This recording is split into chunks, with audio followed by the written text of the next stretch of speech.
Good evening, ladies and gentlemen. It is Monday, Labor Day weekend, and it's the PodBrother back. I am here at Tom's Irish Pub because that's how I get down in Hollywood.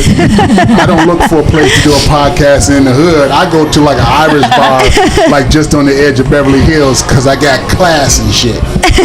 Class and shit. As I wipe my nose. I know why we're on your show tonight. You're on my show to add some sex appeal to my show. Because you can't wear white women after Labor Day. That's exactly why. So I got to get my. got in on time. I got to get my white women on before it's not cool. It's not fashionable. That's right. I have with me two lovely voices here in the background. The funny Carla Collins and Lahna Turner are with me. How are you, ladies? Great. Fine. Yeah. I am going to hold that thought for a second. I'm going to start my Periscope so everybody knows like what's going down here on my Periscope channel. So I'm going to flip my camera around. Okay, so now we got the PodBrother cam. Now I can take this off. We got the PodBrother cam going on. You got it all going on. Look, I mean, you've got so much technology involved. You could fly an airplane right now, Kimbrough. Like, let me tell you what I got. I actually took flying lessons. I actually, you could. I mean, you've got. I mean, I don't know if people fully comprehend what you have in front of you and what you're doing. It's like a F-16 pod set network. Yeah. It's amazing. It's like a high shelf kind of thing. I took flying lessons too, and I can do everything but land. Because then I couldn't afford them, so I'm like a terrorist. That's hilarious. I feel like somewhere that I can't, because it's the last thing you learn. It's how to land, yeah. Hopefully you can pass that test. Yeah, I can take off, I can fly, I can keep it up, and then... I flew an airplane once, a little tiny airplane. It's the best feeling in the world. Well, you know what? You can't really hit anything. Usually. Yeah, hopefully not. Yeah. But landing, yeah. Because then you can the controls doing their job. Impact the earth, and that could be bad. That's the thing. It's a tough close. Yeah. You don't want to make a mistake. No, it's terrifying. I mean, well, they call a landing a controlled crash, just so you know. Oh, yeah. I've heard that before. So you are crashing when you land. It's just controlled. Oh, God. That's terrifying. Wow. Yeah, so. Great, I'm on a plane in a week. Yeah, I know. So every pilot, when I'm on Air Canada. Yeah, so every pilot does a crash landing. It's just controlled, just so you know. That's terrifying. My life is a So you actually can fly? Did you get your license? I got as far as my solo. Hold up, man. I got as far as my solo. Nice. And I took the plane up, and I got in a crosswind, and you have to like. I don't know if you guys know when the plane's coming in and a crosswind. If there's no wind, you can come in straight. But if there's crosswind, you got to turn the nose into the wind, and then you're going this way, kind of sideways. Oh. And then just before you hit the ground, you hit rudder and you straighten it out, and like my first solo flight, I got a crosswind on the landing. And I had to land like that. Oh my God, that's a high degree of difficulty. It was a little freaky. But good. Lucky for me, my instructor like really trained me with my instructor hours on crosswind crash landings. So I was nervous and I was freaking out, but at the same time, it's like, oh, wait a minute, I got this. Let me just whip this into the wind, and then and you know, the small planes, the big planes are so big they just slice through the air. Right. And there's small planes, there's a whole other story. It's this. Oh my God. And like then, you know, you cannot fail this test. I mean, you have to. There's no margin for error. Yeah, no, you got to pass just to survive. You can't go to summer school. Right. Get that extra flying credit. Can I, if I mess up on this pop quiz, can I come back at the end of the week and tell you, like, nah, it's not like that. Yeah. No, but you know what? I definitely want to finish. You know, that was like 15 hours into it. I needed another 20 hours or whatever. What? And then you could fly. And I could fly like solo instrument, but life gets in the way, brother. and you get distracted. Instead, you're flying this whole entertainment rack. Yes. Instead, I am flying right here to PodBrother F-16, and that's how we get down. So buckle in, put your tray tables up, and put your seat backs in the upright Just position. relax and enjoy the Bring ride. your ass out the bathroom because we ain't mile high end on this plane. I was a flight attendant for Air Canada. Were you? My last Were you year really? at university. Yeah. And obviously. No. Yes. What? Oh, obviously, because she's super hot. She's the hot flight attendant. Super hot flight attendant. Mile high. Yeah, well, I mean, I still have the outfit, but no. It was like I was making money for school because I can speak French. So Air Canada, you had to speak both languages. So they came and recruited anybody who was in the French and language department. I would have been hitting on you the whole flight if you were on my flight. Yeah, there's never hot guys hitting on you. That's the thing. There'd just be like gross guys, in business class saying, if it wasn't for my wife and kids, and I think, that's the only thing standing between our sweet lovemaking, obviously. Oh, God, really? Flight attendant, you have to know, it's like being a nurse, right? It's just one of those traditional, that uniform, like it's just or a French maid. If you're one of those three, you're going to get hit on, no matter who you are. Oh, it's like just sort of that they would say that too. If it wasn't for my wife, I would. Oh God! What? That's such a good. Like, oh gosh, yeah. That's such a good line. If it wasn't for my wife, yeah, that's the only thing stopping us from doing it. That's like a horrible line. That's got to be the worst line. Yeah, your wife and kids are the reason I'm not working you like a jungle gym, obviously. Because if they weren't in the picture, yeah. God. But I think it's just one of those. It's a traditional thing, right? Like. Flight attendants is just it's a hot, like nobody's like, I gotta bang that UPS delivery girl. Everybody wants to join the Mile High, right? They're There's all a lot looking for. It's not that sexy, by the way. It's not a glamorous job. So you're waitressing and you got to come back with at 30,000 feet. Exactly. You got to come back with I'll send your wife and kids on a vacation, and then we can talk. Oh God. What does that even mean? I wanted to bring my wife and kids in the seats next to him, so that would never happen again. Again, it's not like Channing Tatum was hitting on me. It's always a gross. The people who use that line, they're all the wrong people are confident, Steve. All the wrong people are confident is my theory. Yeah. If it was a male model, he'd be all shy and coy, but it's always some like. I think that's actually should be on a bumper sticker. All the wrong people are confident. That's my If you have confidence, don't. I mean, and confidence is very sexy. Believe me. Yeah, it takes you very far, and it works on me. Yeah. It's not that it's confidence. Like there's the meter. There's like ego. There's like nothing to lose. Right. And then there's confidence. Your guys fall into that nothing to lose. Nothing to lose.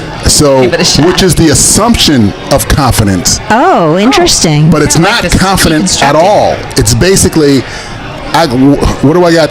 There's no chance. Like if you try with enough women, there's no chance in hell. It's like if it's a 1 in a trillion chance. Right. What the you got nothing to lose at that point. So go ahead and give it a shot. Not only give it a shot, but give it a shot with some oomph, with some balls, with some like. But a lot of guys won't do that though, right? That takes confidence. No. The confidence comes in. This is pre-confidence. No. The confidence comes in when you actually want stake in the woman for a future and a relationship. That takes confidence because there's something at stake, so you don't want to mess up. Right. So you're not going to lose. So you're not going to use the strategy of going for broke. So if you don't have confidence, you're going to blow it going into the deeper end of the. If you don't have confidence and you just are going for broke, you don't really care because you got nothing to lose. Right. And you got nothing to gain. You got nothing to lose, you got nothing to gain. Right. However, if you have something to lose and you have something to gain, that's when the confidence comes in. Your ego is not your amigo. So your ego and having nothing to lose are kind of in the same kind of category because your ego tells you that you're the shit. Right. And no matter what you do or say. Why doesn't my ego do that all the time? No matter what you do or say, she's going to want this. Yeah. So I can. Because I do this whole thing actually on body shaming in my act. how, and I say women, I am talking to you because like no guy is going through that. Basically, I think if he looks down and can still see his junk, he's like, I got to go hit on that supermodel. Like I don't think men have the body issues. And my thing is with you don't think so though, guys can be. That's only because I'm generalizing. Right. I just think more of the body shaming comes. It's directed at women. If you look at any sitcom, it's a giant guy and a hot chick. Our value is so. I mean, it's all over the place, right? It is, but what I tried to counter with that is that it's also chasing a dragon. Because beauty is always subjective and always has been. So if you go back, like, I'm just thinking it's got like, Mary asking Joseph, do these drapey robes make me look fat? And he's like, no. Apparently God would still hit that. That's and then I just like, if you think of like the Rubenesque models or having the pint of ice cream and then Marilyn Monroe, arguably one of the most beautiful women on the planet. Nowadays, Trump would be like, she's maybe a 4. Right. Like she's chubby, and then all of a sudden the waves came in, Kate Moss or Twiggy, and you're like, I gotta look like a 14-year-old boy with polio. Now what do I do? And then tiny and then big again, and and now the Kardashians, like if you don't have an ass. And I'm leasing one right now because I'm white, so I don't have like the joint. So I just think it's a losing battle. Right. You got to kind of get confident. There we go. I brought it right around. Get some confidence, stupid. We'll look like scrambled eggs at some point. So let's just. Oh yeah. It's well. I have to tell you. For a guy who has confidence, which I think I fit in that category. You do. The beauty and the sex is from the inside. The outside complements what's going on the inside, as far as like for a guy like me. So if somebody has beauty and confidence on the inside but looks like a troll on the outside, you're down? You're like, let's go to that bridge. She gets my attention. Nice. She gets my attention, and I'm going to take what she says and does serious because I'm seeing the inside. And then I'll take a look at the outside, kind of secondary. I feel like you may be in the minority. I feel totally like you might be full of shit. That's what I'm thinking. I don't know. No. No, I believe you. No, I do believe you. I do believe You said full of shit. You said full of shit. Okay, here's what happens. I think there's only 3 guys who think this way. Here's what happens. When you're a guy like me, and I'm not trying to be like a male chauvinist or an asshole or a dick, but when you have dated enough beautiful, sexy cover girl women only to experience how toxic they are. You start to look past the that. beauty. Yeah, past the physical. And then at a point, I got you. That beauty is the trigger of ugly. Wow. And evil and heinous. And then you see these beautiful women who aren't cover models. And they have different kind of body shapes or face. You said troll. That's where I called the bullshit on that. Yeah. Okay. Well, I think there's probably a happy medium. Yeah, somewhere in there. I mean, you have to be attractive. Come on, there's got to be like some physical redeeming quality. That's what I call it. But that's what my bullshit like the unibrow and the warts are really tough to get past, no matter how spiritual you are. But the women that she was describing weren't trolls. The women you're describing that are being shamed, body shamed, are just normal women. They are. Yes. They're just regular women. Yeah. Well, I mean, Lady Gaga at the Super Bowl, people are like, hey, she's got a bit of a belly, and I'm like, oh my God. Did people say that? Yes. Oh, she looks so good. I mean, so that I'm just thinking, but I think because of the whole Instagram and everything, there's a standard, that it's just getting silly. So I was just saying, I don't. Well, Instagram, it's all like. They all fix it and I've got a I'm going to invent a filter for real life and be a bazillionaire. Just walk through life with a filter on. I put on Valencia. I walk around town all the time. Nashville. That's nice. Good Instagram real life filter. But you know what? That's your job. What I love about female comedians and what I love about you two is your approach on fixing body shaming on women with your jokes and your comedy and your just being. I don't have a bit about body shaming, but I am very sex positive. I love that expression right now because that's something that people are using. Oh, you haven't sex positive. It's this thing that people are like, not, and it's the same thing, not body shaming, not sex shaming, just being who you are and being comfortable in it. Well, that's the key. The key is comfortable. Exactly. And I'm not comfortable. And you know what? Personally, I'm trying to find that comfort, but that's actually what I see.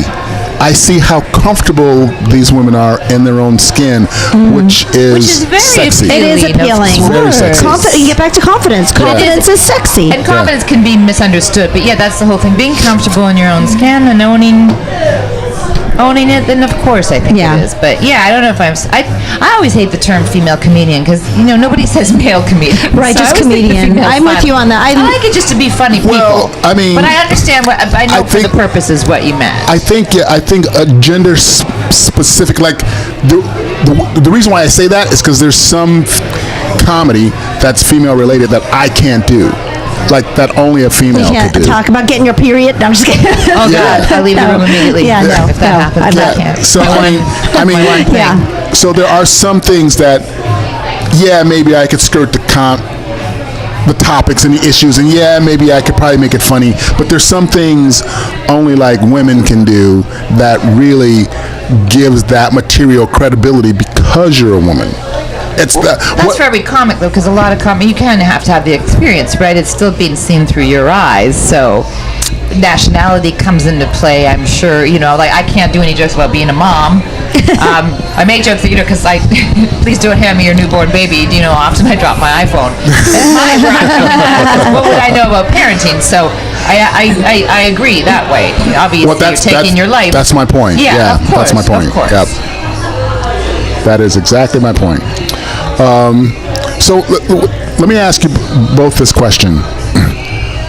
What's your favorite part of the process of being funny when you are performing on stage? From like the concept to the development to the presentation to like actually putting a whole set together. Like what's the most exciting part of that process? Is it the whole thing, or is it the beginning coming up with an idea, or is it seeing it at the end getting laughs or an applause break, after you've done it for 20, 30 times? Like what's the high for you in your conceptual comedy? I mean, the whole process is painful and fun, right? When you come up with a concept or a bit that you really like, and then you have to work on it a lot, and then you've got this bit that's honed and hopefully killer, and the joy of making people laugh, nothing is more addictive and rewarding than that. So I'd have to go with kind of the whole thing. I just recently came up with a bit. It's like 10 minutes. It's the longest bit I've ever written. Wow. And just as far as monology, just being able to keep going back to the well of this topic. Mm-hmm. And I'm super proud of it. And I'm still working at it. So it's like, it's like having, a bust that you're carving out of clay, and you just keep digging into it and trying to make it better and stronger. And getting in front of as many crowds as possible to make that work is like, So, I know it's working, so I know I'm doing something right. Well, yeah, you can tell. It's, as I said, it's immediate gratification. Yeah. Right now, I really it's sort of like the fact that I've gotten into more dark humor, because it's swimming. Oh, it's so fun to say something that is going to piss people off. It really is. And it's been really working, because I think before I cared too much about what other people thought, and I wanted to be like perky, and that girl's dead. Yeah. I don't really give a shit now. And that's really liberating. It's made such a difference, and because they're my favorite jokes, and I really love doing new material, because I think I have ADD, and so it comes along, and you do the hits. Well, finding who you are on stage. Concert, they want to hear, Blister in the Sun, but you're like, okay, but here's this other stuff, and I find a big high on that. Like, I love doing for me right now, it's the new material, and and it's a little darker, and I love when it works. That's awesome. And figuring out who you are on stage is amazing. Yeah. Well, being on that edge and sometimes going like over the edge is definitely fun for comics, because more of a skill, because it's got to be funny. It still has to be funny, And even if you like go away from the edge, you can still have fun with like some dark stuff. Yeah. If you're like super safe, you can kind of like manipulate it so that. Well, that comes with being in it for a long time too, because you can really start, finding your balls and going into places that you probably, I don't know. I feel like we all start where we end anyways. Like your first time on stage, you might have been edgier than you were 2 years after, and then you came back around to that 10 years later. I don't know. My first time on stage, I was pretty much edgy and gross as I am now. But that's everybody. They go for the easy in your pants stuff. Not easy, but definitely edgy or button pushing. Well, that's good right out of the gate. I'm not. My first set, I did a molestation song. It was kind of gross. Awesome. It was awesome. I had to really grow into that, because I was like, I remember, when things happen in your life and you're like, okay, dark comedy's now my jam. Yeah. I can't get enough of it. Yeah. And then and you're selling that because it's gonna. I mean, I have my favorite joke, and one that really does.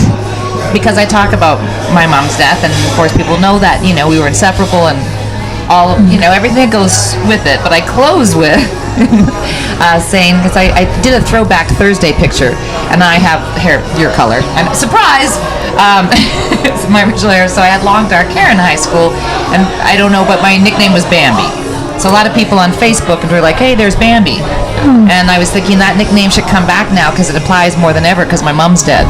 And you can hear gasps when I say that joke. And usually there's just a couple people, though, who are finished. They're laughing so hard. Yeah. But the rest of the crowd.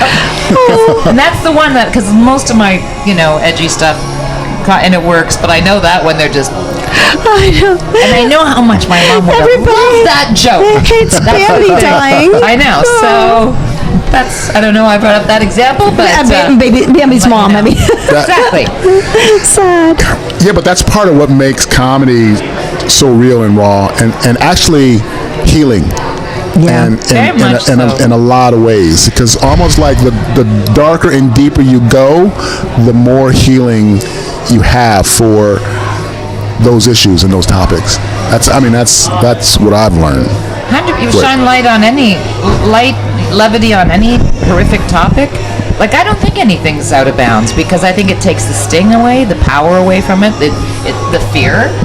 So yeah, I count on comedy do that and it's reciprocal. Like I think it's great and cathartic for the audience, when it's working, and it's great for the performer. So there's sometimes I've and we're too politically correct. So. Well, yes. I mean, the pendulum swings, and right now, it's why we got Trump, because they're like, he says crazy shit, so I'm going to vote for him, because it got too politically correct, and then people rebel the other way. Well, it's if you don't know how to manage non-political correctness, you're not going to know how to manage politically correct. So those people were assholes before political correctness came into play.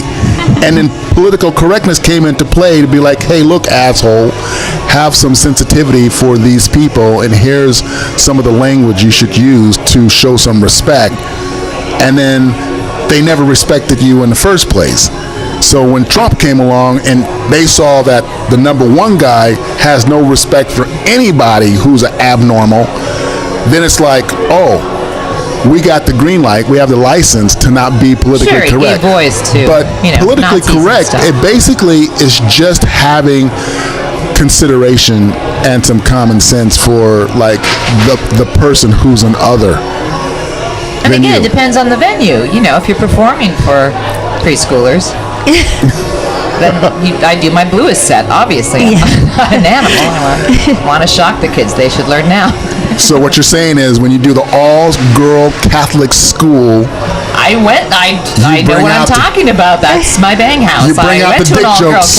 You bring out the dick jokes, big and strong. They need them the most. Catholic school system, they tell the men to abstain, and then they dress the girls like strippers. So there's a bit of a mixed message. Yeah, what's going on with that? So I don't get with the Catholic Church. There's a lot of... And that's actually, to be honest, that's the stuff that really, any kind of religion, you can tell, like I can hear the sphincters just like, even if it's a crowd of atheists, they're still, I want to cover my bases. Well, when I would work in the cruise ships back in the late 80s, early 90s, that they give you this blue sheet and all these things that you can't do, can't say, blue language, no politics, no religion, all that. I mean, I didn't do a lot of that stuff anyway, so... But they definitely tie your hands, and they will kick you off the ship. I got kicked off the ship. I think I told you about that on your podcast. I got kicked off the ship for like. Oh yeah, you did talk about that. Yeah, I remember that now. Yeah. Yeah, there was nothing I did on that list. I was completely clear of the list, and they kicked my ass off because I made fun of the captain. Wow. So they need to add that to the list. Exactly. That No was not jokes on on the the list. After you captain. left the boat, I'm sure they added that to the list. I'm sure they did, and they probably call that the Kimbrough rule. I like to see like something like from the Titanic. They just lowered a small ship. Right, and it's had to like a row little to the dinghy. nearest island or wherever you were. Off the boat. Yeah, just throw you like a rubber raft or something. Wow. Have you done cruises, Carla? No, I'd love to. Lana, have you done any cruises? No, I did a gig once. It was like a weed cruise thing where it was some weird like I don't know. It was like a 3-hour cruise. It wasn't a big. That's the closest thing I've done to cruise comedy. I don't know. I don't know that I'm. It was a cut out cannabis for cruise. that. Yeah, I don't know if that's quite my. I would love to. There are some cruises that I would love to do. Like I'd love to do gay cruises, or I'd love to Me do too. Or there's like these rock and roll cruises where you can get away with stuff. Yeah. But I think doing the hey, I got to appeal to like the 80-year-olds at at like 2:00 in the afternoon. That's not me. So I wouldn't get that booking. Everybody looks Yeah. like Estelle Costanza from Seinfeld. Like Well, they do have theme cruises Oh, yeah. that you probably They're could pretty totally specific. rock. Yeah, your- that I would be all about. Yeah. Because I I love to do Disney.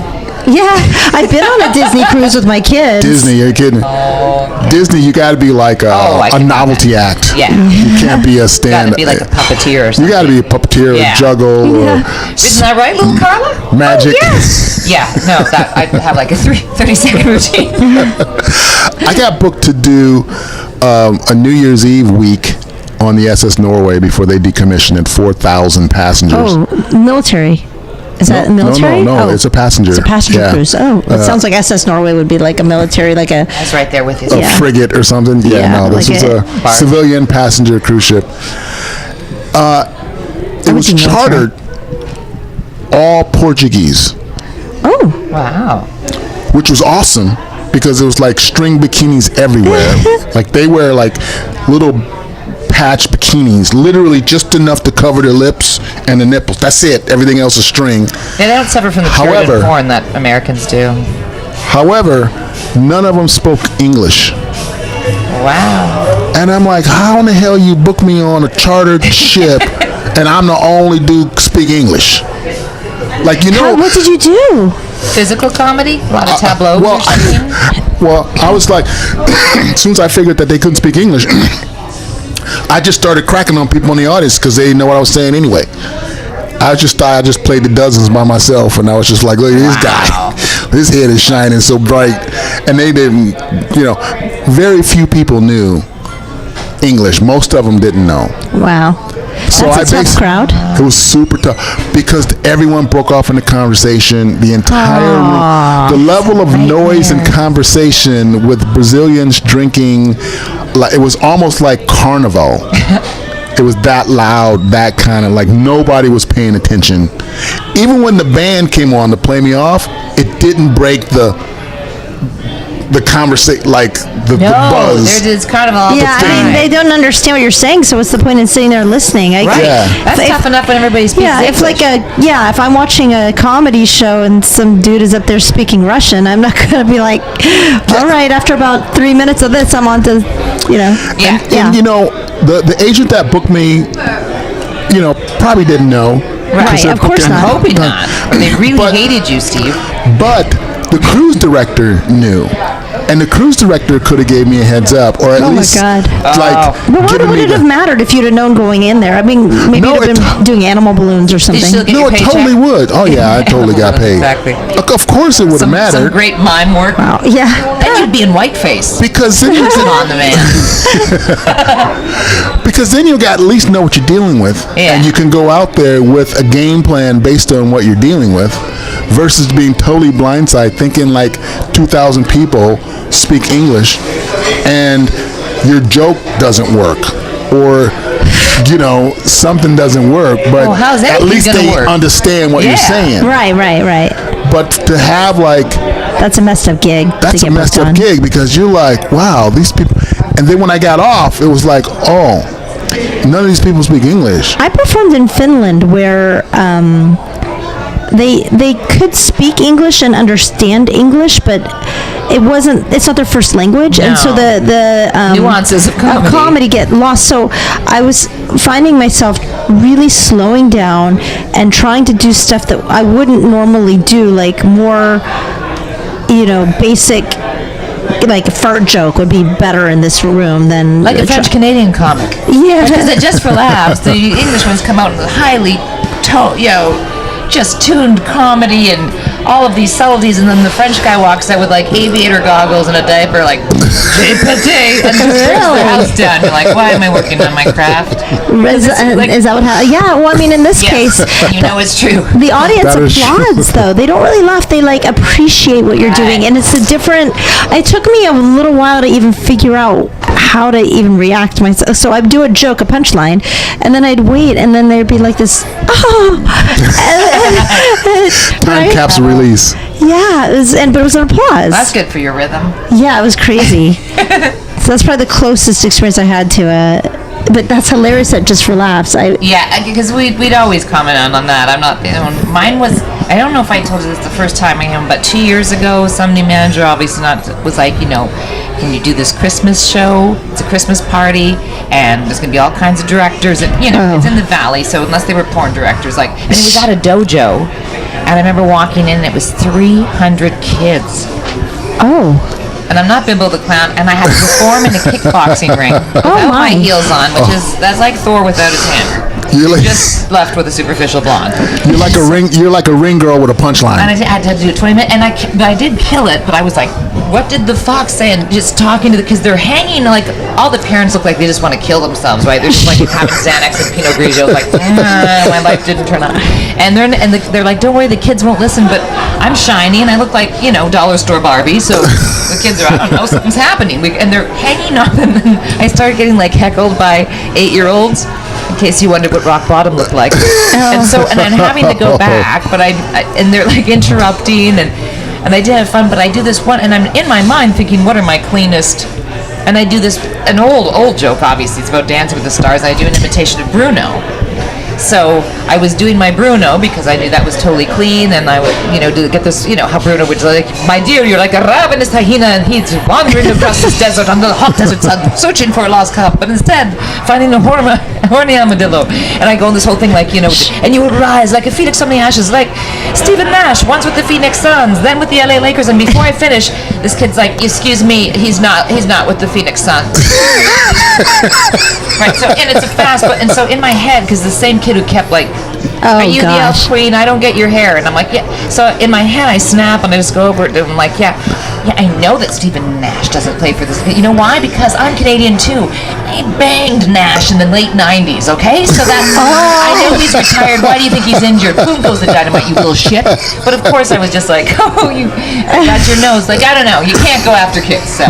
That's but hilarious. I did do the 20 minutes. And I was asking them what I want for Christmas, so I just remember this little, like, Cindy Lou who, like, I'm telling you, like, 3-year-old, she was crawling up on top of me and saying, I would like Barbie's dream house and an Xbox. And I want to say, like, kid, I work at a dojo in the Valley. Do I look like I have any money? Like, do I look like a baller? Like you got the hookup with Santa. Yeah. Hey, this is your lead. This is your like my usual connection. What, you think I'm gonna get that Santa a lap dance just to hook you up with a freaking toy? Because I'm literally holding a child for the last 5 minutes of my set, who just crawled on top of me. That's so funny. So yeah, I think we've all had those. That's hysterical. Surprise gigs where you just what? Yeah. Why? So. Oh man. But they all did speak English. Yeah, that's one thing. Well, I did some comedy in London, almost 2 years ago, and that was another interesting thing because the things that they think are funny also. Literally all you have to, like, I had a punchline where I was like, from watching how it was like fat American, and they just fall out of their chairs. Like, and if you think about it, it's very funny with my accent saying fat American, because that's like when we're like if a British person got on stage and was like British teeth, we would die. So I was like, oh my God, like all you have to do is stand in front of a British audience and repeatedly go fat American, the fat American, Americans are fat, and they're just like, you're American and you know. You're self-aware. our country. It's hilarious. That tickles us. Yes. You're doing some Sinbad, right? Because Sinbad would land and have like 10 minutes on that place. I think that's the best thing. Just find out where the G-spot is and deliver it. And go for it. Go for it. Because I also think, like, I don't know, I wish I was Louis C.K., I think he's a god, but I don't have here's my craft, and you're going to hear my thing. I do tie hooker it up, like, what do you want? Tie hooker. I think especially You want the banana show or the golf ball? Come on, because I'm good Ping at pong ball. Golf ball might not. It's a ping pong, right? Golf ball, it's a little heavy. I want the ping pong ball shot to the back of the room. So, I just think I'd like them to be entertained, and of course people love to hear about themselves. So, when you're doing corporate gigs or anything else, at least that's what I try to do. And you find the boss or whomever and have some fun with that, because it personalizes it. Well, I've got hired to actually do roast for corporate bosses and managers, and Sure. some of the employees will give you some really good stuff, and some of the stuff that person doesn't want the guy on stage to have, and you can tell when you do it, and they go, oh, how'd that get on the list? Yep. I wanted to kind of keep that on the down low. But I go in, I have fun. That's like a license to kill. Yeah.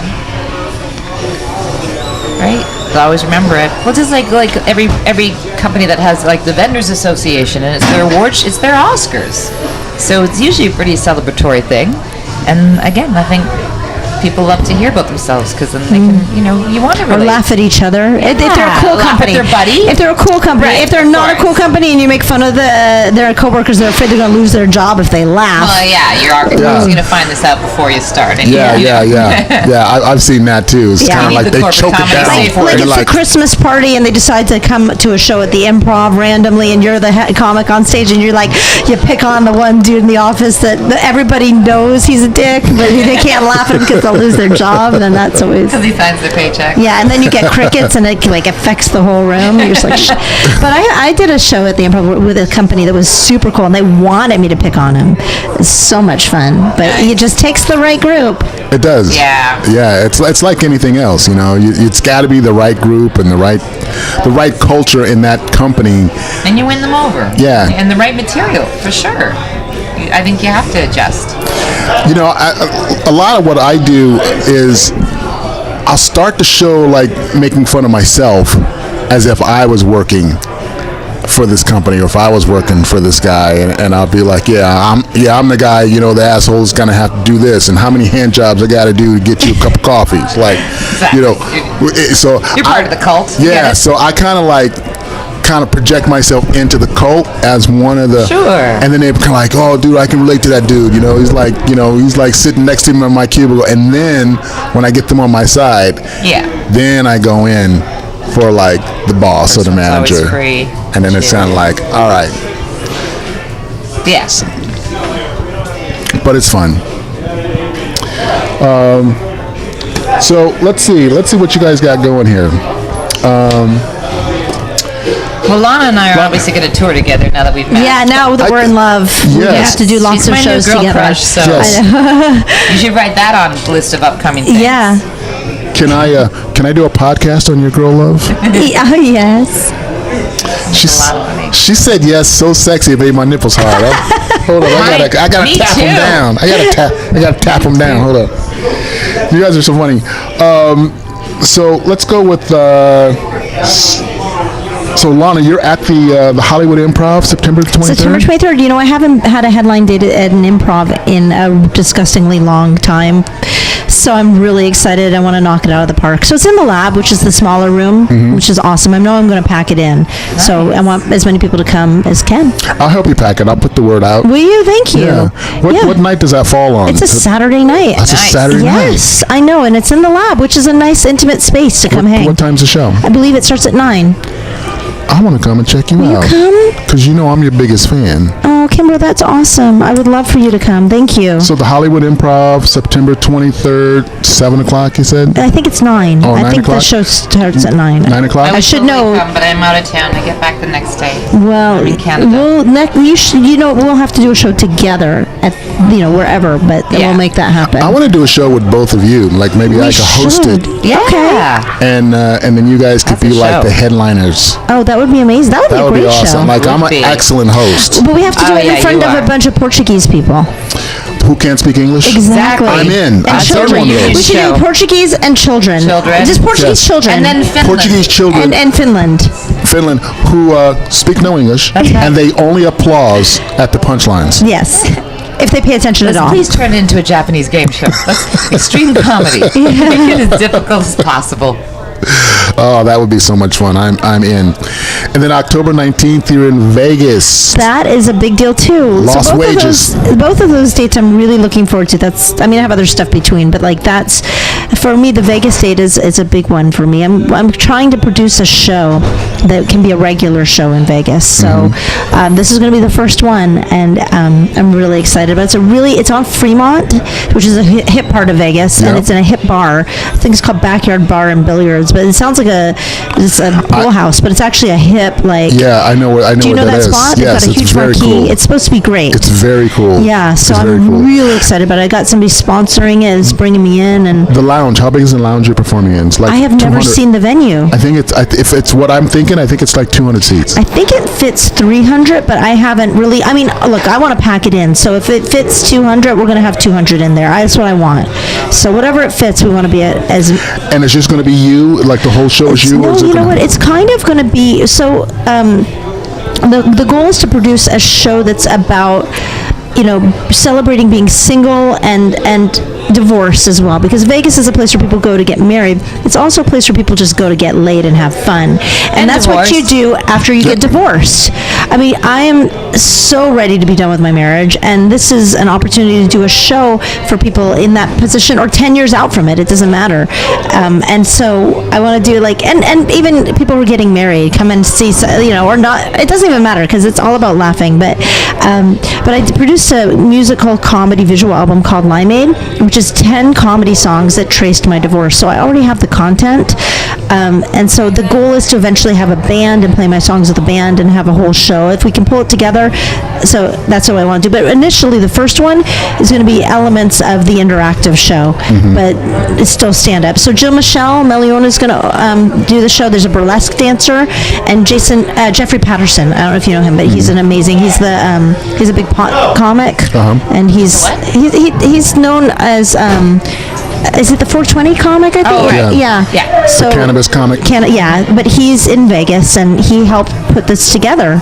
So I'm just I don't know, it's something we've been talking about for a while. I'm going to do your next one. You are awesome. Going to. And I'm also fitting into that category. In the divorced category, yeah. Well, I'm divorced. Everybody's fitting into material. that. I'm divorced. I've been divorced like 20 years, over 20 years, 25 years. So I'm single and divorced. So I totally fit in to that theme. It's a crazy thing to go through, and I think there needs to be a show, a therapy. Well, they have that show Menopause. They have all kinds of different shows in Vegas that fit whatever you're dealing with. So this is kind of a novel concept to do something that's, and it's a spinoff from Limeade. So you're watching this on the internet. Go to my YouTube channel, or just go to YouTube and type in the word Limeade, and you're going to see a really nicely produced comedy visual album, and it's funny whether you're divorced or not. It's really, really good. Thank you. It's really good. Shot well. It's beautiful. It came out really great. It's the individual excellent. Videos, you can watch just the one or whichever video you like, or you want to share it. It's doing well. It's climbing consistently, but it's spawning another thing, which is cool. That's cool. Well, that is something that can support your show, because the content in those videos are so cool, and they're getting some traction, and they're starting to get out there a little bit. We might even be able to use some of the video in the show. You should. Sure. You totally should. Yeah, we're trying to kind of figure out how to do it all. I think, it's a work in progress. So this is the first one, so you can be there to kind of witness the first. Because it's funny, my very good friend Norman Arnold, who also produced Limeade, talks to me about how he saw a Blue Man Group in, I believe it was in New York, in like a basement. There was nobody even in there. It was like 20 people in the crowd. So these things could build. That's my hope. But if not, it's just one killer night at a cool bar and off Fremont, And that's October 19th. October 19th. What night is that on?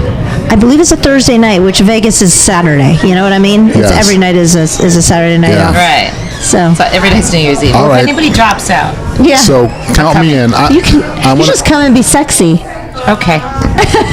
And he needs to come to Vegas. We should go. Yeah. We'll Hop in the keep car. in touch, and we'll Sure. we'll carpool it out. I have some friends who are in porn that are going to come, so it's going to be a sexy audience, and I mean, I want y'all there. It'd be great energy. I would mean a lot. Yeah, Nice. it'd be fun. So. Well, the PodBrother will be in the house for your show, Okay, baby. really? I'd love Yes. that. Okay, if you can make it, I would be thrilled. Yeah, I am going to save this card. I'm going to put this on my calendar, and I'm going to go out there and support. Maybe I'll do a little podcast afterwards, interview you, and see how it went. And that would be so cool. maybe we could interview some people in the audience. We could do like an exit interview. Yeah. And like ask them what they thought of the show. What do you think of the show? It's an awesome show. It was so funny. Laughed my ass off. My stomach hurts. Yeah. That's what we want to hear. I think that would be cool. Yeah. Because I have like a PodBrother vest where I can put like a microphone and I use bet my you phone. do. And that's when you fly out of an airplane while you're podcasting. I fly out of the airplane and I podcast and then you just jump out. I can land that shit in the crosswind. And I just jump out in my kilt. I'm wearing my kilt. I'm wearing my black kilt for your show. Do you wear underwear? Commando, baby. Yeah, Always. you have to. Easy breezy. That's how we roll. Nothing worn under the kilt. Nothing under the kilt but just manhood. That's good. Oh, your manhood under your kilt. I love that. My manhood is under the kilt. Nothing but full confidence is under that That's kilt. right. That's Real how. confidence. That's right. Real confidence. Real confidence. Not, my ego's not even under there. Just 100% Well, confidence. there's no room for it. Am I right? Bam! Pow! She hit the nail right on the head. Now you said here this is Meg and Brand New Old Love. Oh yeah. What's okay. that? So this is Meg. Jill Michelle, who's going to be on the show with me in Vegas, produced a film, indie feature, and it went to a couple festivals and it just went live on. I believe it's available now on Hulu and definitely iTunes. And it's a really cute indie film. And I play an antagonist at the beginning. I'm in the first 5 minutes and I'm naked in it basically. Nice. I'm wearing pasties and a merkin and it's memorable. Yeah, it's funny because she called me up and was like, would you be willing to wear pasties? And I was like, I've never worn them before, but anything for you. Never thinking it would ever come out because how many projects do you do that never come out? Oh God, countless. And then she's like, what do you want to, she goes, I go, what am I wearing on the bottom? She goes, you can wear like a little skirt. And I go, well, that's not funny. So we went merkin. Full merkin, I like it. So I'm in this movie in the first 5 minutes, and we got to watch it. It premiered at a short comedy festival. It was the only feature at this thing at Mann's and Sunset in the theater, and it was so fun to watch this, That's film awesome. on a big screen. You do a podcast in a tub. Of my web series, yeah. Your web Actually, series. season 2 is coming out. Carla It's Collins awesome. Comes Clean. We just filmed season 2. So What is it? You're in a tub? I'm in a bathtub. It's really Like, funny. is it full of water? Or? Yeah, so the premise is I'm in the bathtub and I'm just, it just looks like I'm talking, because I'm just talking about whatever topic. They're themed. And usually, ranting about it. And then the camera swings around and there's like a UPS delivery guy in the tub with me or somebody I want to be that guy. Like yeah, you gotta be with the headsets and the microphone. Yeah, so they're just reacting like, because I'm like just It's forcing some hysterical. poor person to listen to my shit. In the bathtub with She's you. in the tub. That's hilarious. It's hysterical. So Oh my God, I haven't watched so that. we just So you do them like every week, or? well, we were just fooling around. We kind of like we do a whole season at once because it's like Right, you gotta we're get in, like, people this in and out of the tub. horny motel because it has a big tub. It's like this tiny room. It's really. You should do. I have a But big bathtub. You could come over and do it at my house. Perfect. Okay, we have because we're like, okay, There we you go. have I to could go to shoot an it. actual home Yeah, I have- because I they c- can't keep going I to could this shoot it. horrible I have a place. really nice big bathtub. Perfect. I'm in. Nice. I'm in. So yeah, it's because we were just fooling around, and then so it's gonna be on Amazon for season 2. So yeah, that's coming amazing. out. We're just editing right now. That's cool. Yeah. That's cool. So you're in a tub, you're naked in the movie, and I did a naked podcast. Did you? What? Yeah. But I mean, right now, if you were wearing, like you said about the kilt, you could be pants off right now. Right. Nobody would know. I could be. I am. We all But- could be right Yes. But I had like my PodBrother logo over my junk. Right. now.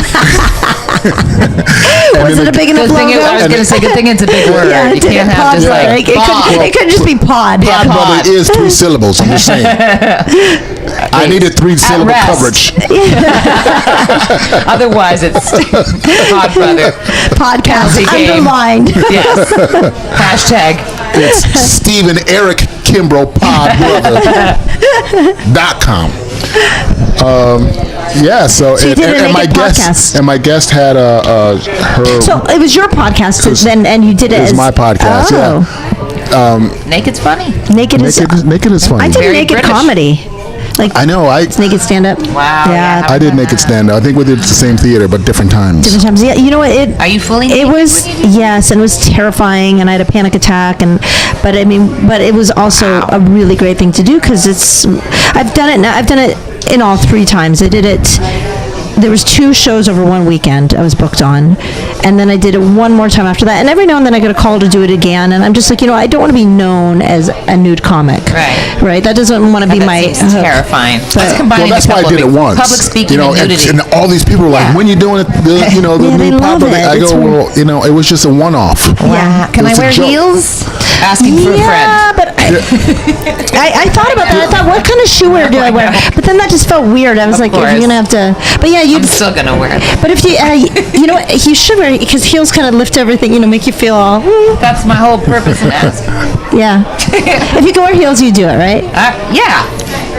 I Okay, nude. so when you let me ask you ladies this: when you are dressing up to get sexy to go out, is 50% of that for men and 50% for women, or is it 90% women, 10% men?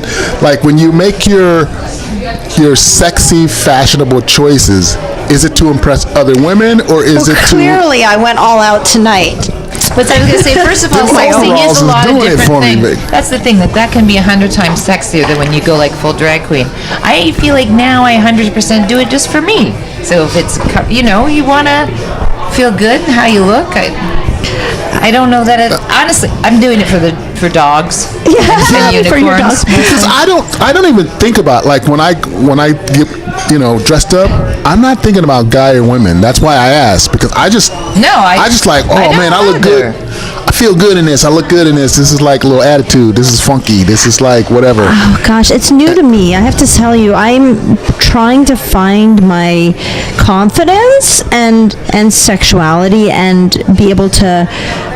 I have been investing little by little in pieces that I feel are like, bras and things that are sexy, because I spent 17 years in a marriage and I think he didn't want me to feel sexy. So feeling that way now is a really exciting thing, and I want to be able to do it for me. Mm-hmm. But it's a confidence thing, because I sometimes get afraid to really put it out there. I can help you with that. You can? Yes. Oh. How's that?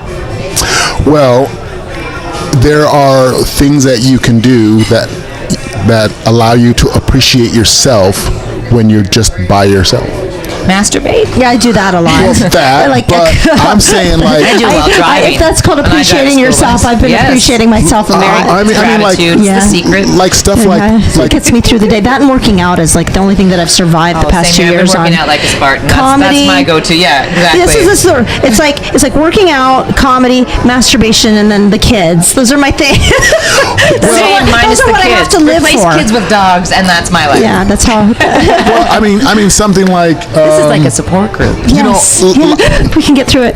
Like putting lotion on your body after a shower, but appreciating the touch of your body and watching yourself in the mirror and appreciating what you see. Well, I feel like I've never looked better in years. As you put like lotion on your body. I've only seen you now. You look amazing. Thank you. But yeah, definitely body-wise, like I definitely like lost. I wasn't heavy, but I lost weight and toned up and like found a healthier, happier me. So I have more to show off now, but it's getting that confidence. It's confidence. That's what we're saying before. And again, being good in your own skin. Yeah. So being in the mirror, watching yourself shower, that's it, Kimbrough. I got to do more of that. Well, like appreciating doing something for yourself that feels good, and you associate that actual touch feel good of the lotion, what it does to your skin, to the emotional investment on appreciating yourself. And if you can marry the two, and you do that every day, then you find that you're a lot more comfortable in your own skin and you appreciate your body because you're exploring your entire body, non-sexual, more sensual, but non-sexual. And a simple act like putting lotion on your body and doing it in front of a mirror. Loving yourself, right? That's what you're doing. It's but the visual is what. And then everybody will love you. If you love yourself, it's true, though. I like that. But That's you can, how you attract. But if you don't do it in the mirror, you can't see yourself loving yourself. You don't see that you are appreciating yourself. Yeah, it works in waves, I think, but I'm getting better at it. I'm actually at it. I should mention this since you've got such a loyal podcast audience. So I have a podcast, The Perfect 10, which you've been on, and I'll have to have you on. I love your podcast. I love it too. Here's what's Is your so cool, partner Kimbrough. still your partner? No, she comes on periodically, but I have to tell you. Oh yeah, somebody. Oh, my other guest is here. Oh, cool. Awesome. Hey. We're almost done. Yeah, we'll be. Yeah, it'll be We're all doing about it you in in a minute. shifts. So, I'm super excited because there's this. Do you know Sally Mullins?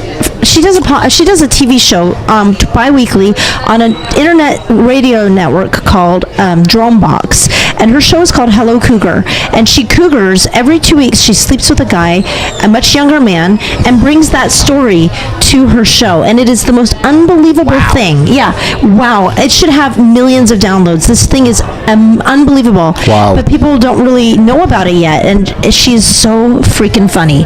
So she does that every other Saturday. Opposite Saturdays, I'm going to be doing Perfect 10 on that network. So it'll be a TV show, full camera recording, and then we'll take the audio and post it like I have for years. So that's in talking cool. about the confidence, on Sally's show, she wears lingerie, and I did too when I went on there. So I'm thinking about taking that element and owning it on mine as well. So wearing sexy stuff and finding. Yeah. So maybe before I put on a sexy outfit, I'll take your advice and lotion up, and then I'll have the confidence to pull it off. I think as long as you're not, in a well lotioning up, it's in a well, in a dumpster. Exactly. I'm gonna be a white woman in a well because we're pretty susceptible. That's wow. That's a serious visual right there, Carla. That was awesome. Carla, what you got going on? You've got 2 new comedy CDs, right? Two of my first ones, yeah. Mobius Stripper. You released 2 at once. Well, I released one in May called Mobius Stripper. It's a play on Mobius strip, so only the nerds get it, which is like the infinity symbol. Because basically, I'm a nerd and I talk forever and I look a bit stripperish. So Mobius Stripper, and that's some of my recent stuff. And then I did a lot of shows on Sirius XM, and they play me a lot in Canada. And they said, we've got all these. One of the producers there was very sweet. He said, I've chopped them all into bits, and I think you should release like a best of. So it's called the best of the worst of Carla Collins, because when that's when I started a few years ago, and so yeah, that's like a double album, and that just came out on Tuesday. So they're both available on iTunes, and you can download them on iTunes. You can download them on iTunes and Tidal and Spotify, but yeah, or awesome. CD Baby. So you just Carla Collins, Mobius Stripper, or the best of the worst of. So those are kind of my 2. That's awesome. Comedy albums. Congratulations, that's huge. And then you're also headlining at the Federal Bar. That's in North Hollywood or Lancashire. That's a cool spot. That's a fun room. I play that room a lot. I just love it, guys. I have to tell you, it's just That's September 8th, 8 o'clock. Yeah, so next Friday or whenever this plays. Yeah, September 8th at 8 o'clock. So if you guys are around, please come. It's always it's a good lineup, and I really right now it's my favorite room in LA. I'll have to come check it out because I've been there for the jazz open mic on I think Wednesday nights. Yes, I have less direction than the jazz. I'm gonna make the jazz seem organized. Yeah, so come and see it. That's awesome. So it's just stand-up comics. Yeah, it's all stand-up comics, and I'm on at the end, and you get like a half hour or so because I like a long form set. And I just did one like a week or 2 ago, and it was awesome. So, you have plans to do any kind of touring, or? I'm actually the same night that you're doing your show at the Improv. I was saying before your show, I'm going to be in Canada for a couple of like one is a women's fun fit weekend. They just sent the things. I'm like, are we camping? I really wouldn't have said that.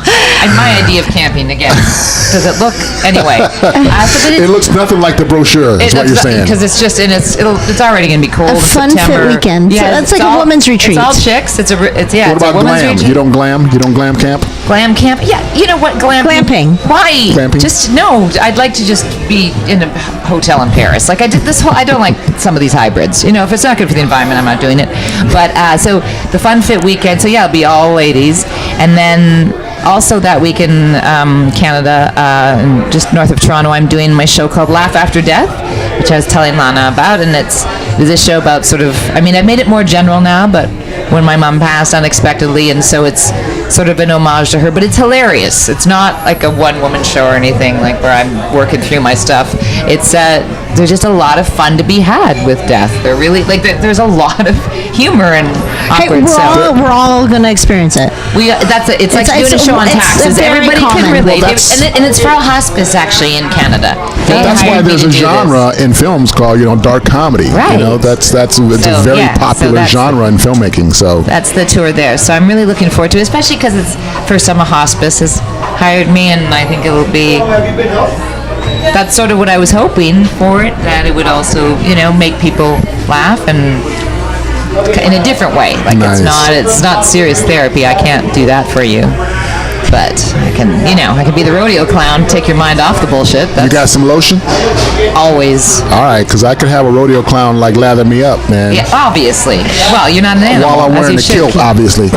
Of course. That's all about confidence. That's just Monday night. Yeah. Isn't it, Steve? That's pretty much how we roll. I would love to oil both of you up. Oh! Hashtag straightforward. Look at these hands. Look.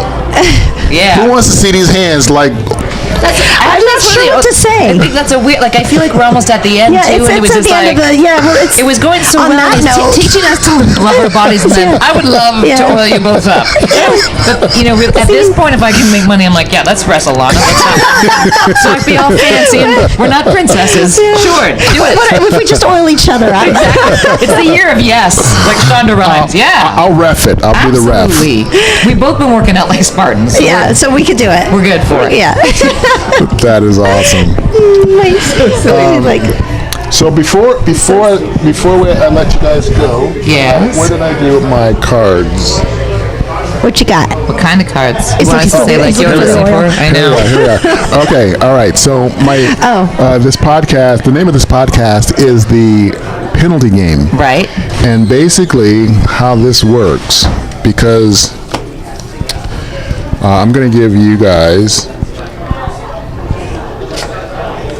All right, let's see. Let's go. Then it just got weird. Yeah. We're both getting loaded up, and now we've got cards. Okay. I'm going to give you 3 cards each. 3 cards. Okay. Right. Oh, no, I'm scared that I'm going to fail at something now. It's like a test. Here's how the penalty game works, okay? It started off with 30 years ago. I had a really super prissy girlfriend who wasn't into sports. 30? You said 30 or 3? 30 years ago. 30 years ago. All right. Yeah. Prissy girlfriend, not into sports. Yeah, I was me and all my friends, we played basketball, baseball, we're sports fanatics. We were athletes, and that was our culture. So the women were like part of that. But I had a girlfriend who wasn't into sports at all. So I was kind of like the odd dude out. Aww. Everybody's had their girls there, except for me. I didn't have my girl because she wasn't into it. So I came up with this game called the penalty game to get her to watch sports with me. And when I took a deck of cards and I split them in half and I gave her half and I said, okay, you pick a team that you like based on how cute the guys are or color of the uniform, doesn't matter. I'll take the other team.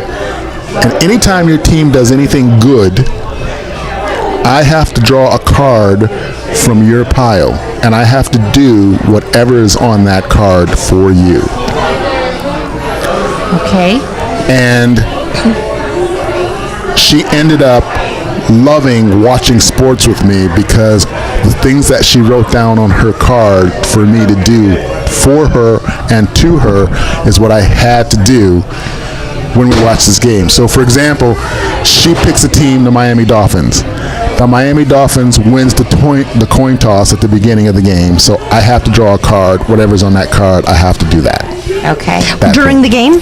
During the game. But then you missed the game. It doesn't matter. I just want her to watch the game with me. With him, right. Okay. There's a lot of downtime. Yeah, it's it depends on the sport. If it's football, you can. You got time. Yeah, you got time. Baseball, it's a little slow. You can get through some stuff. You can get through some stuff. Basketball, and some of the stuff you got to do, like right there. Okay. And some of the stuff is obviously, holding my purse while I shop all day can't be done there. Gotcha. That's a deferred one. Okay. So some were deferred, some were not. Some were like, you got to come with me to visit my grandmother, and we're going to hang out with her all day. Or when some of it was like sexual, some of it was a honey-do list, some of it was just awkward things. So what are these cards for? You're going to write down on those cards what you would want if we were playing a game. Okay, we're playing against each other.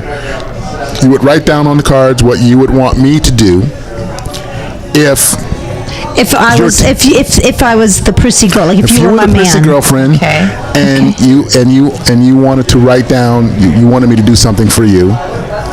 That's what I want you to write on that card. Oh, okay. Well, I'm not gonna get too graphic, but no, you don't have to get graphic, or you can.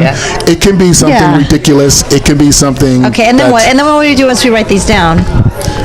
Are you going to use these at a later time? Yeah, what I'm going to do is like all my guests are going to be writing down like some of these things. And then when we actually play the game in front of a football screen. I mean, like there's the obvious like, go down on there or whatever. Yeah, but I'm not going to go with that. I'm just going to go with sweet stuff. No, it can be fun. It could be fun. It can be humiliating. It could be drop and give me 20 push-ups. It could be... That's funny. You went funny. I went, that's hilarious. It could be practical. Yes. It could be give me a shoulder massage, give me a foot massage. It could be carry me on your back to the car. There's all these things. You could be as... She's going to put you to work. You can be as creative and as edgy as you want. Oh, I like this. Because that's a good one. The last one's the best. Mine are all commands, too. Yeah, she's like really making me...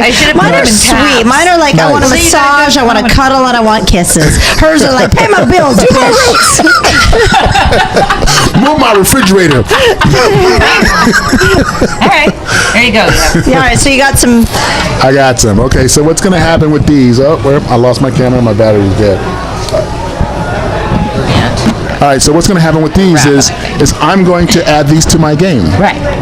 And then when we have like 40 or 50 people in there and we're watching a game, like we're going to be here that's fun. We're going to be here every Monday. So people have to like... I love it because I'm not a big athlete, but I am sports adjacent. I have an athletic family, and so this game will be really fun for you. It will be. I like it. Because it's also designed for women who are totally dialed into sports.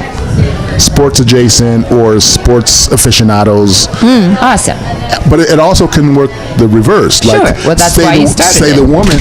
Oops. Say the woman is like totally into sports, but the husband is like a total like wimp, non-sports dude. 47 pieces of paper that say blowies. Yeah, right. It's all blowjobs. All beaches all the time. Yeah. That's the answer for every That's guy in this obvious. podcast. Yeah. Just 3 Like, times. blow me while I watch the game. So- Like that. Yeah. Wow. So now this game, the penalty game, is going to have several variations.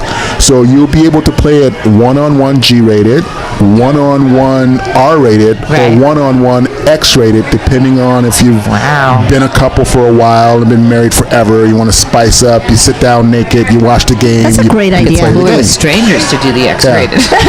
But We need a married If you're married and hanging out with somebody I'm else. not doing that. God. I'm it's lactose also, intolerant. but I'm also going to make it like a single event. So Okay. singles can all meet, Oh, fun. and then I like it. you draw. You draw for who you're playing against, Perfect. and then Well, depending on that, I would have changed my answers. I know, right? and then you each get 10 cards, and then you have to write what that person has to do for you, and it can't be a deferred. It has to be right there. Everybody has to Right there. like Gotcha. Wow, okay. see what the thing is. Nothing more like braid my hair. 'Cause Yeah, you gotta do it on the spot. And then at the end, we just have drinks and hang out. And Give me money. And Yeah. we I get could just be more direct. So There you pay go. my bills is a little more It's like intensive, but just $20. give me money. Exactly. So this eventually is going to have like a singles meetup version of the game, That's smart. and so I want you guys to be there for that. All right. When is So, it? Super Bowl weekend. Oh, okay. So we got the whole season to build up, and by Super Bowl I want to have like 500 or 600 of these cards, Sure. and then I want to insert them into the game, kind of thing. All right. Okay. Sounds All right, like so fun. having said that, where can we find you on the web? Let's start with Carla. Well, at carlacollins.com. is my website, but you can follow me on Twitter at Carla_Collins. Because I told you some bitch with an egg has at Carla Collins with like 3 followers. So at Carla Underpants Collins, because no one remembers the underscore. And at Carla Collins Comedian on Instagram, and of course the Book of Face and Nice. The Book of Face. and YouTube. Same thing. I have a YouTube channel. I think it's also Carla Collins Comedian. We're All right. the web series. I want to watch that. It's awesome. Lahna, where can we find you, baby? LahnaTurner. Just Lahna Turner. Lahna Turner. And you could just go on YouTube and type in Limeade, the beverage. And you can Right. find the videos, and you can find me that way too. But just Lahna. Sweet. Because if you look up Lahna Turner, there's an old actress. It'll still come up though, I think now. But Lahna Turner. So when we're gonna do a singles hottie night out, we go out and do some red carpet and just like make a fuss. Name it. All right. I'll find Where's this something red cool. carpet? Yeah. I don't know. There's all over the place. I'll Is it find the same something place cool. where this oil is, Kimbrough? You know, I keep oil with me. I think Brother keeps the oil. It's just a ginger woman. That's the red carpet. You never. More stuff in the car. The brunette and the redhead. It's Lindsay Lohan naked. Yeah. I'm worried. Yes, this is Bridget. She's our red carpet. Exactly. You go first. You know I'm walking in heels either way, so Right. get ready, Bridget. Oh, that's funny. I want to tell you what I'm doing. I joined I got picked to be like a fitness crash test dummy. And they put me on this rigid diet, and they have me working out on this amazing high-tech Nordic track new like treadmill. Wow. And I've already lost like 15 pounds. Congratulations. That's awesome. Great. And How do you feel? I feel like amazing. Right? I bet. It's Yeah. like it's legal and it's the best drug. So they're pretty excited about me so far, and they're interested in maybe doing a special interest story on me because I'm a diver, and I want to get kind of back into diving shape because the Olympics is going to be in LA in 2028. What? So I want to be that 80-year-old dude out there like busting in dives. Awesome. 2028. Like, Yeah. where will I you might- be? Like, what if I'm Jesus. busy then? Yeah. I know. That's like 2028. I save can't the even date. comprehend. Is that like a year of a dragon I'm or something? terrified I know. about 3 weeks from now. Exactly. I don't know where I am next Sunday, but 2028 sounds great. 2028, I look forward that's- to your hot 80-year-old body. I'm going to be like this hot 80-year-old diver. Yeah. And that's how I'm going to. So, anyway, that's what I got going. You can catch Awesome. me at PodBrother.com. Ladies, it was like such a pleasure. It was a hanging with pleasure. you. Thank you. Namaste. We will I don't have know to why do you more said that. stuff. I gotta be honest. I'm just trying to be a little lighter. That was great. Thanks. It was so much fun. I'm totally only now gonna- coming back with Lahna, so Yeah. that's my new rider. I don't want to. This was perfect. It really was. Sweet. I want to do something in your tub. Who doesn't? Yes. I totally do. Okay, next time. Yeah. Next time you you're do gonna it. be in the next season for sure. Both of you. I have like a Zeppelin overhead shotgun mic and Yeah. headphones. Do your and stuff.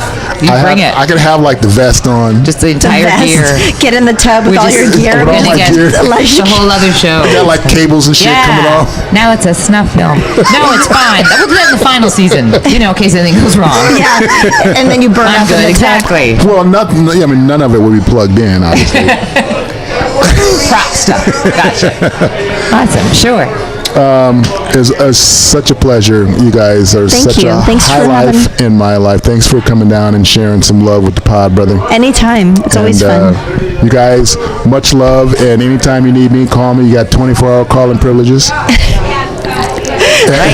Thank you. And by all means, where are we here? Support these girls, support these ladies because they're damn funny. All Or right. just literally support us. Yeah. All right. This is the Pod Brother, and we are at Tom Bergin's Irish Pub. Come down and support these guys. They got great food, great drinks. They got pool tables, fireplace, leather couches, and they got all kinds of really, really, really great stuff. So, having said that, ladies, this is the Pod Brother, and stick with the Pod Brother whenever you can. Oh, you know what? I forgot. I wanted to read some of these. Here's some penalties for the penalty game. Massage, cuddle, make out, pay my bills, do my roots, walk my dog. Those are awesome. All right, that's it for now. Thanks, guys. This guy.